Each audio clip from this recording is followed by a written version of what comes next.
Një ditë para skadimit të afatit shtesë, partitë nuk kanë treguar ndonjë mundësi që të afrojnë qëndrimet dhe të miratojnë kodin e ri zgjedhor, i cili është pjesë e agjendës së reformave. Megjithatë, ambasadori i Bashkimit Evropian në vend Mihalis Rokas nuk e humb shpresën dhe pret që partitë politike të arrijnë konsensus. We really do hope that there is today and one more day and consensus can be reached. I understand that party coordinators are meeting on a daily basis.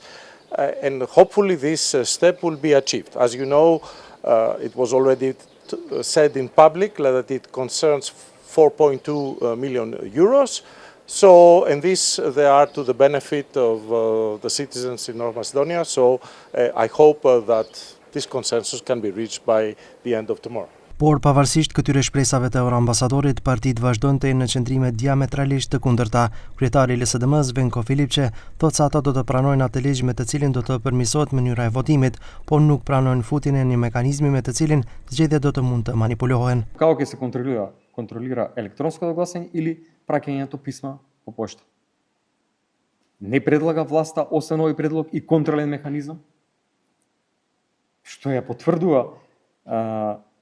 го потврдува сомнежот дека сакаат да протнат механизам за кражба на изборите.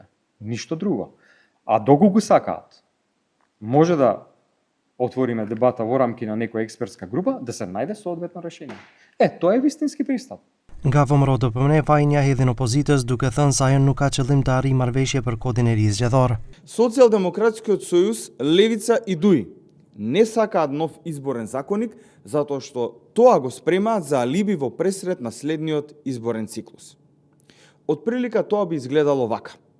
Едните ќе се жалат дека не се внесени препораките на ОПСЕ и ОДИХР во новиот изборен законник, другите ќе се жалат дека немаат повеќе пари за рекламирање, а третите ќе се жалат дека немало да се почитува волјата на граѓаните. Qëndrimi i partive shqiptare është se diaspora duhet të ketë të drejtë vote. Lidhja shqiptare ka paralajmëruar se do të bllokojë ligjin nëse nuk arrihet marrëveshje që diaspora të votojë.